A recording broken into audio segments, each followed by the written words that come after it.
this.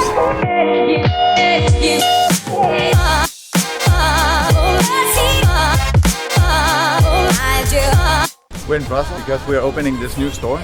We're here for the first time, so I also actually didn't see the store at all. Very weird to see this because all colorful standard stores, we have 15 and they're all white. This one is not. This one is the first one that has a color inside. These are the new sales racks. One thing I like a lot with these ones is that there's a small hole up here where it makes it very easy for someone to hang the product in the right position. And when customers look at the products, it just hangs there perfectly. It makes it a lot easier for the store's personnel to just make sure the store is always merchandised nicely, you know, instead of these. So this is really nice.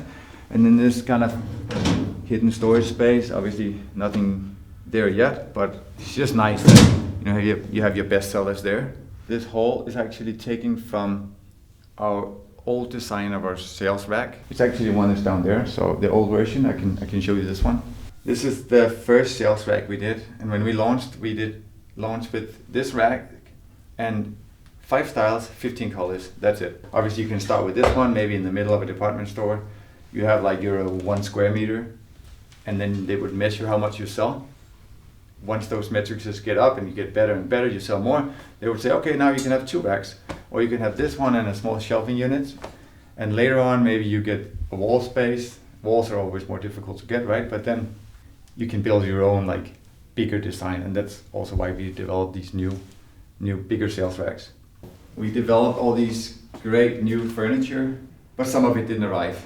And obviously this is not going to look like this, because we had a community hub, which is a very nice, like a kind of a bar table height, beautiful stainless steel table with drawers and everything. And that's obviously going to be here, very simple, because this doesn't really work, right? You are not supposed to, as a customer, to be able to see all those things that goes on there, because it looks messy and it will make you think different of the brand.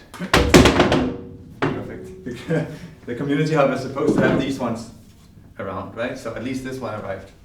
But, did you ruin it? It is stainless steel though, but I think it's good. Still good. We don't actually have that many things. We do have this sales rack, then we have these ones over here. We have a bench, we got these chairs, we got a sign, and then it's just a lot of colors, some mirrors on the wall, and some light in the ceiling, that's it. After you said you don't have a lot, and you made a very long list. It's good that you can cut the video, right? Before it gets out. But everything is ready for the event. We're just waiting for the drinks and then party get it started. Perfect. So the DJ booth is gonna be on the terrace, right? Yeah. Okay. We fixed something that just maybe next to our table, and the DJ booth will be in front of the whole street, so people will hear the music. That's all good. on the street. That's a cool thing. And we found a hotel not so far from the store. Basically the store is right down there at the end and to the left, so like 100 meters. This video is going to be a little different, I think. We didn't really want to make a whole video just about the store opening. We want to try and add a lot of value to this video in terms of retail stores and how to open stores. How does it work with finding a store? So Luca has created a bunch of questions. I have not seen the questions. I don't know what they're about. I know they're about retail. So he'll ask me those questions and then I will try and answer as good as I can. And we'll take it from there. We do have 2 other stores here in Belgium and they're doing really well. And Brussels makes a lot of sense for us because we have a large market here. When we choose where to place the stores, we mostly look at where we have a market that is already existing. So that could be online or offline, or a market where we would really like to enter. So for example, in most of the stores we placed in Europe are based on already high demands. The one we made in the US, in LA for example, it's a mix of us seeing online growth, but then it's also a matter of us really want to get on the map in the US. So basically saying we want to enter the US, we want to show the US customers that we enter the US, and we want to show everyone on the website from the US that we are close. So it's not like just a European brand, they have no idea how to contact the brand. When building Colorful Standard, from day one, I felt like I would not want Denmark or Copenhagen to be our home market. I felt that our potential was way bigger than just Europe. I wanted us to sell in the US, in Asia. If you look at the cities in Europe, I think nothing bad about Copenhagen, but obviously there are cities like London or Paris or Milan that has more of an international flavor. It just felt too easy to make a store in Copenhagen. There was like obviously tons of vacant spaces, but to make one in Paris was more to prove to the world and to prove to myself that we are an international brand and we can make it in one of the bigger cities. And I felt that from a marketing perspective, it just sounded better to have a store in Paris, whether it was small or not, which is also why the second store we did was in London. Because it's not that common to start as international as we did. I think most brands should focus on if they want to make a store, focus on where they are, because you would want to be in the store yourself. You want to get feedback from the end consumer. Handing a product to someone that will go to a fitting room and try it on, and if you're that lucky that they step out of the fitting room, the feedback that you get from that is the most valuable thing, because you would see it on different people and you would understand what it's like.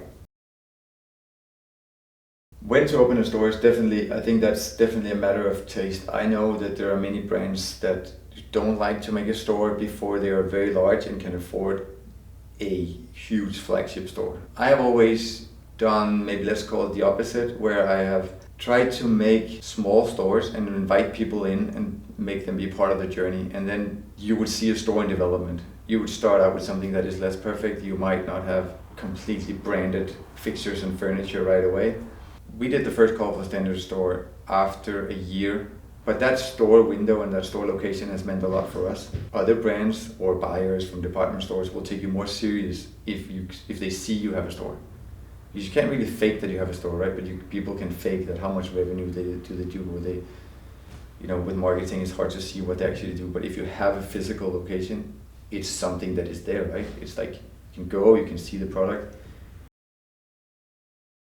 I would definitely just say location and foot traffic is everything. You want to put it where people pass the store. And obviously some would say, okay, then put it in a main street, but that you cannot afford a main street, right? So put it in a street where there's a lot of foot traffic with the right people. We have a couple of stores where we didn't investigate enough, and we can see that if we had placed a store in another location, we would definitely have sold more, just because we did not know the area well enough. So we did the same mistake ourselves. Now we are like, okay, should we move the stores? But you don't really want to move a store. It's expensive to move a store. It's like almost the same as making a new one. It has been more challenging to finance all the products that you have to put in all the stores. Because yes, it's expensive to make a store, and it will cost something, and there are salaries and rents and all these kind of things. Yes, to produce inventory for 15 stores is quite a lot actually. It's like a lot of product that you put in all these kind of stores that you have to finance and then take the full risk on, right? So yeah, so that's a major thing as well. Let's say $100,000 a year, more or less.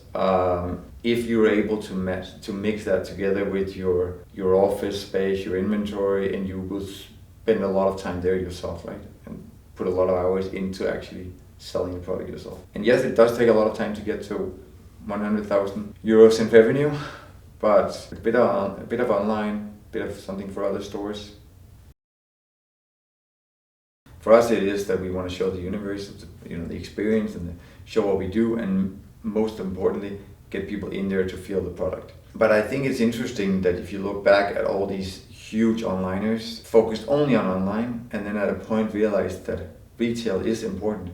Retail is important because it gives another connection to the end consumer. I think I rely more personally on brands that has a physical footprint somewhere. Because I feel like if something is wrong, I know where to go. Take it easy. I think it's important to make a very short lease. So I've heard stories about people making like 5-year leases, 10-year leases. It makes no sense, right? Do a pop-up first, do a 1 year, maybe not even a 1 year, do a 6 months, do a Q4 store, right? Do one for 3 months. Once you have your own location, you can control the narrative more. You can control your marketing more. You can community build more. I'm not saying all stores should have a run club, right? But you can do things in a store that is more than just a newsletter and a survey or win this. You can actually have people show up and do something. I think there are two ways. Make a store in an area where you have a lot of traction, or try and target a specific area where you think you could have traction and then see if that works. I would definitely try and test with online first and see how does it look in that area.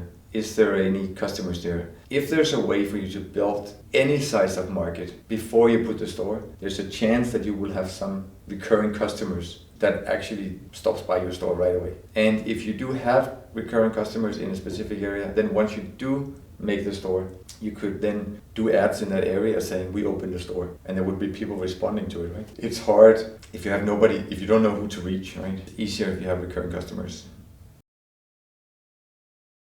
Basically, key money is that you pay something to take over the store from someone else. So let's say someone had a shoe store and they want to close the store, so they put the store up for lease. But they want to have 100,000 euros for you to take over the store because they say that they have built a loyal customer base at that specific address. Unless you sell the exact same product, it's another customer. And if you could be successful selling the exact same product, then the other store would probably have kept staying there. So we never paid key money. I didn't even know this was a thing. Yeah, it's a big thing, and it's the biggest, one of the biggest scams, I think.